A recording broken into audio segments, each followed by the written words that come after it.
Hey everybody, welcome to BrickVault. Today is another LEGO weekly news update. Sorry it's coming a day late. I got distracted with a ton of different things yesterday. This week there's a lot of random little stories, so I'm going to be jumping through them as quickly as possible. But first, before we jump into the top stories of the week, the custom build that went up in the web store this Friday came from the designer Bartolome, and it adds on to the TIE collection. This is the TIE Phantom. It's a really solid build, excellent details. The TIE Phantom is by far one of the more interesting TIE fighters out there in terms of its design as well as its backstory. And if you wanted to build this for yourself, you can get the instructions at our web store, www.brickvault.toys, linked in the description below. All right, let's start off with any ideas news. 2 new sets got voted in for 10,000 votes of support. This one is titled Avatar: The Last Airbender. Yip yip. I'm sure Avatar fans are probably pretty happy about this one. The old sets that came out are pretty darn collectible. Studio T Rico is the designer that got those 10,000 votes of support. There's an interesting motion/mechanical function to this, which is really nice. And then from the builder Bob's Vintage Bricks, this is Red Dwarf Star Bug.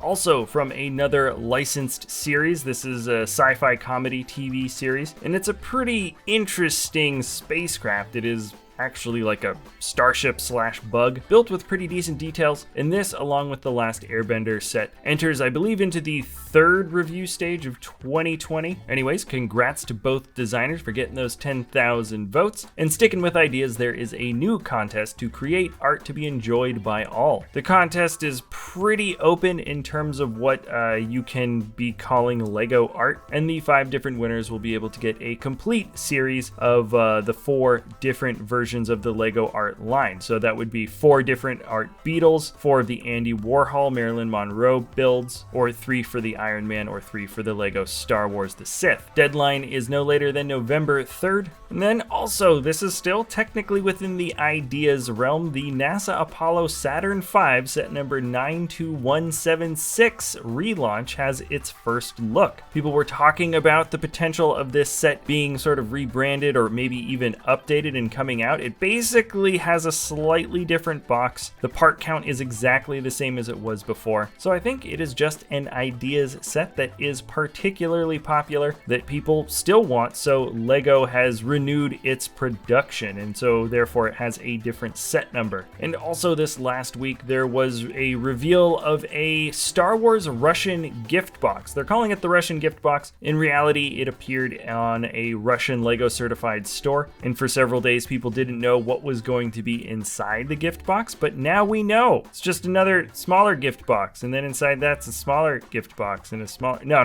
The Hollow Brick Archives posted the article, and I found the breakdown at alantran@thebrickfan.com. A lot of little sets it looks like. And then maybe a month or 6 weeks ago, we talked about the Ninjago Character Encyclopedia book coming from DK Books. Now they have revealed what that exclusive figure is going to be. It is Future Nia. And then from the LEGO Lead User Lab, there is a teaser reveal for a Mindstorms Porsche. What's interesting is that this is a teaser. It could be released in the future. This is basically a prototype set or some images of it. And I'd be very curious to see how this would be accepted for later down the line. It'd be interesting if they did make this, because my brother's been getting into RC cars recently, and it'd probably be pretty fun to do a comparison with an RC LEGO set. Now, there was a loose rumor a week or two about this that I didn't talk about, but it has been picking up some steam, and that is the LEGO collectible minifigures are rumored to be reduced to 12 characters. I think it originally started out at 16. There was 1 or 2 collections that had 18 characters. It went up to 20, and then maybe for 2021 on,